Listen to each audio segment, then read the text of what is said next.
मूर्ख विद्वान। एक नगर में 4 व्यक्ति रहते थे जो कि परस्पर बहुत घनिष्ठ मित्र थे। वे अपना अधिकतर समय एक साथ रहकर ही गुजारते थे। उनमें से 3 तो प्रकांड विद्वान थे, यद्यपि उनमें व्यावहारिक बुद्धिमत्ता तथा सामान्य ज्ञान की कमी थी। परंतु उनका चौथा मित्र बहुत ही समझदार तथा व्यवहार कुशल था, यद्यपि वह अधिक शिक्षित नहीं था। एक दिन तीनों विद्वान मित्रों ने विभिन्न क्षेत्रों की यात्रा करने का फैसला किया। उन्होंने सोचा, हमें अपने ज्ञान के चमत्कार राजाओं तथा बड़े-बड़े धनी लोगों को दिखाकर खूब धन कमाना चाहिए। यदि हम ऐसा नहीं करेंगे तो हमारी विद्या किसी भी काम की नहीं होगी। चौथा मित्र तो साधारण था, उसके पास गर्व करने के लिए कुछ भी नहीं था। फिर भी उसने अपने मित्रों के साथ जाने का अनुरोध किया। परंतु विद्वान मित्रों में से एक ने कहा, तुम्हें आता जाता तो कुछ है नहीं, फिर हम तुम्हें किस लिए साथ ले जाएं? हमें अपने कमाए हुए धन में से तुम्हें बराबर का हिस्सा लेना पड़ेगा। दूसरे विद्वान मित्र ने पहले विद्वान मित्र की बात का समर्थन किया, परंतु तीसरा विद्वान मित्र दयालु स्वभाव का था। वह बोला, हम चारों बचपन से आज तक एक साथ रहकर बड़े हुए हैं। हमारा यह मित्र अच्छी विद्या प्राप्त नहीं कर सका, परंतु इसमें इसका क्या दोष? विद्या इसके भाग्य में ही नहीं लिखी थी। इसका अर्थ ये तो नहीं है कि हम इसकी मित्रता को अवहेलना करें। हमें अपने इस मित्र को अपने साथ ले जाना चाहिए। यह सुनकर पहले दोनों मित्र भी चौथे मित्र को अपने साथ ले जाने के लिए सहमत हो गए। अतः चारों मित्र एक दिन प्रातः काल के समय अपने नगर से चल पड़े। जब वे सब एक घने वन में से गुजर रहे थे, उन्होंने मार्ग के किनारे पर पड़ा हुआ हड्डियों का एक ढेर देखा। उसे देखकर वे चारों रुक गए तथा उनमें से एक मित्र ने अपनी साथियों से कहा, भाइयों, मैं आपको एक सुझाव देना चाहता हूँ। बाकी मित्रों ने पूछा, क्या कहना चाहते हो तुम?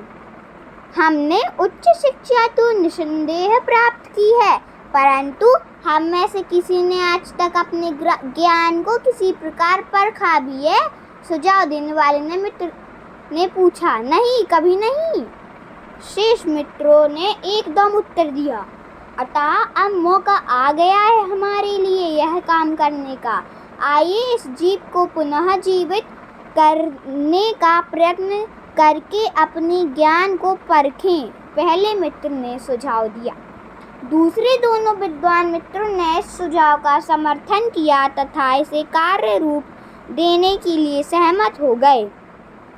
परंतु चौथा मित्र, जो बहुत पढ़ा लिखा नहीं था, बोला, भाइयों, यह हड्डियाँ काफ़ी बड़े आकार की हैं, अतः किसी छोटे जीव की कदापि नहीं हो सकती। मुझे ऐसा लगता है कि यह किसी खूंखार पशु की हैं, जैसे कि शेर, बाघ, चीता आदि।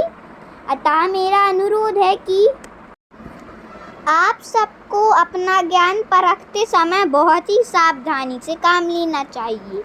तीनों विद्वान मित्र अपने चौथे साधारण मित्र की बात सुनकर ठहाका लगाकर हंस पड़े।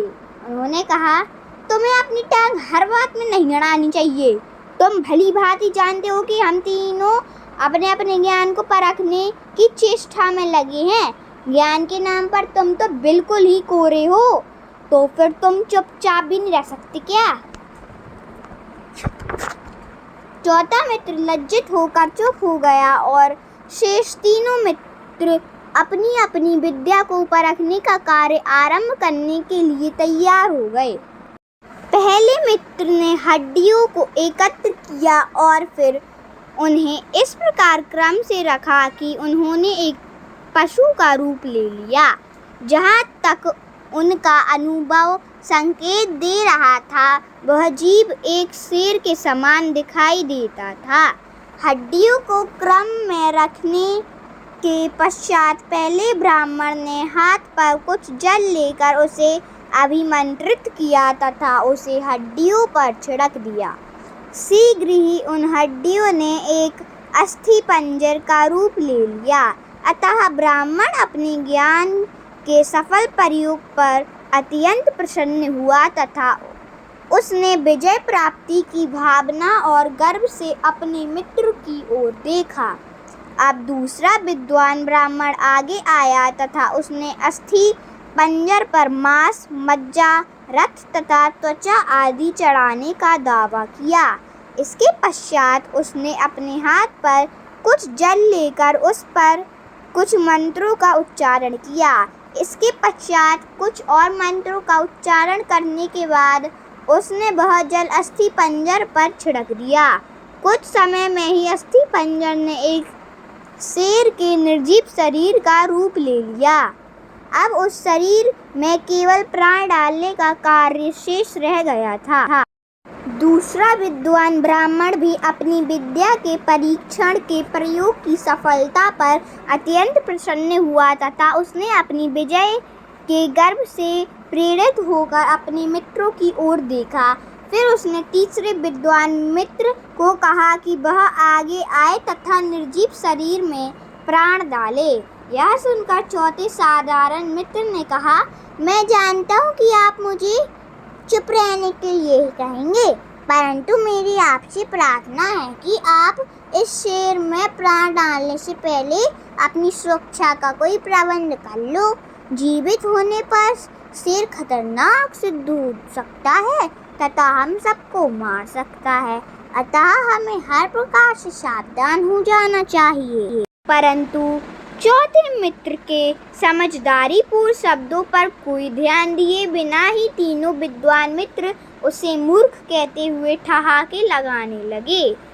शीघ्र ही तीसरा विद्वान मित्र निर्जीव शेर के शरीर में प्राण डालने हेतु अपनी विद्या का प्रयोग करने के लिए आगे आया। यह देखकर चौथा बुद्धिमान मित्र बिना कोई समय गवाए वहां से भागकर एक निकर बरती पेड़ पर चढ़ गया। तीसरे विद्वान मित्र ने अपने हाथ पर कुछ पानी लिया तथा इस पर कुछ मंत्रों का उच्चारण करके उसे शेर के निर्जीव शरीर पर छिड़क दिया। देखते ही देखते शेर जीवित हो उठा तथा उसने एक दिल दहला देने वाली दहाड़ मारी। अपने आगे 3 जीवित मनुष्य खड़े देखकर शेर उनकी तरफ बढ़ा। अब तीनों मित्र भयभीत होकर अपने चौथे मित्र की ओर देखने लगे, जो पेड़ के ऊपर बिल्कुल सुरक्षित बैठा हुआ था, परंतु शेर ने उन पर दया नहीं की। अपने पंजे के केवल एक बार से ही उसने उनकी जीवन लीलाएं वही समाप्त कर दी। चौथा मनुष्य पेड़ पर बैठा सब कुछ देख रहा था। वह उनके भयानक अंत को देखकर शोकग्रस्त हो गया था, परंतु अब क्या ही किया जा सकता था। जब शेर चला गया तो चौथा मित्र पेड़ के नीचे उतरा तथा तेज कदमों से चलता हुआ अपने घर की ओर चलता बना। तीनों विद्वानों की भयावह मृत्यु की सूचना पाकर उनके परिवार शोक के सागर में डूब गए।